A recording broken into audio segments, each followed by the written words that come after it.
So you've been working out for quite some time now, and you get stuck of the question of when do I add more resistance to either a machine or maybe go up to the next dumbbells. Well, in this video, I'm going to share everything you need to know about when to add more resistance.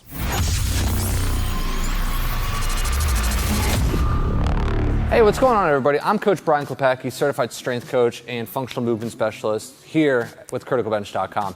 And in this video, like you just saw, I'm going to be giving you all the information you need on how to add more resistance and when is the appropriate time to do so. So most of the time, people just say, hey, I'm just going to throw some weight on and do what just kind of feels good. So my background is in exercise science with a concentration of strength and conditioning. And I get all my information from the National Strength and Conditioning Association. And there's a thing in there that they recommend. It's called a 2-for-2 principle. And I'm gonna break that down a little bit more in depth here in just a moment. But a 2-for-2 is 2 sets of 2 reps. And what I really mean by that is I'm gonna use this free loaded, plate loaded hammer strength machine here. So let's say you're brand new to exercise and you don't even know what weight to put on the machine. Well, best thing is just kind of get a feel for the current level of resistance. So to me, that's extremely light. That's not even worth my time. So I would throw on something that would just kind of, add a little bit of resistance. Now again, I've been lifting for a long time. A lot of people probably think that I don't even lift, but whatever. That doesn't matter. So I already know my level of resistance that I needed to add. So let's say my very first set is this right here, okay? Knock out 10 reps comfortably. I could probably squeeze out 15 reps. So that is one of the numbers that you need to be mindful of. So let's say I'm doing 4 sets of 10 repetitions. That's my program, that's my goal.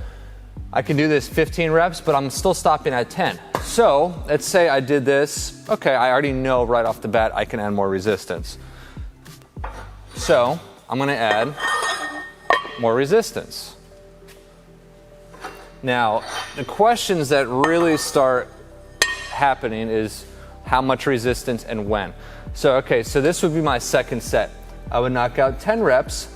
Maybe I would say I can do 12. So if I did 12 reps, that's number 2. So I did 12 reps, 2 extra reps than what I wanted to do which was 10 reps. So I did 12 reps instead of 10. Could I do a 13? Maybe. If I can do a 13, 14, 15 reps, the weight is still too light. Now this is the percentage you need to know, 5 to 10% increase in resistance. So you gotta do a little bit of math. So right here I have 45, 45, 90, 10, 10, 100, 110. So right now I'm gonna add, let's say I did this 15 reps again, I would add 10, I would increase by 10%. So 110 pounds, 10% of that is 11 pounds.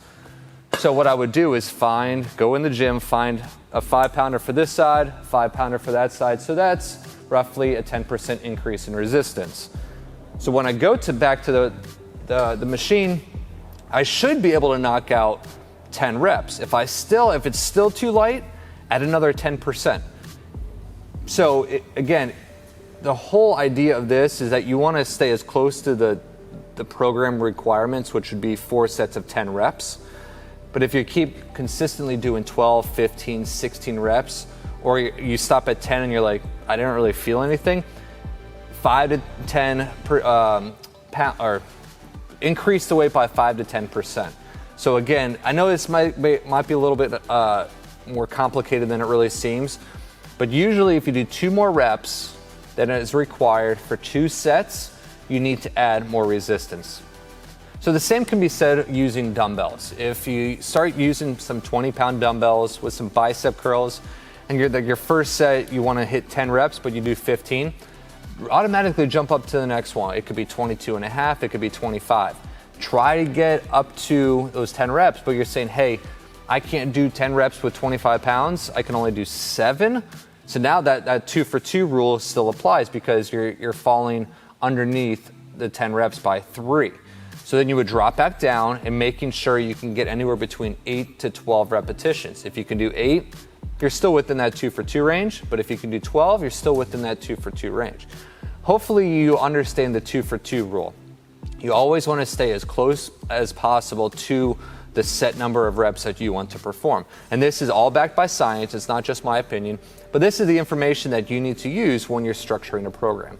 It could also be dealing with strength. It could be dealing with muscle toning and endurance. The set number that you should be doing doesn't matter as long as you're staying within 2 reps on each side for 2 or more sets.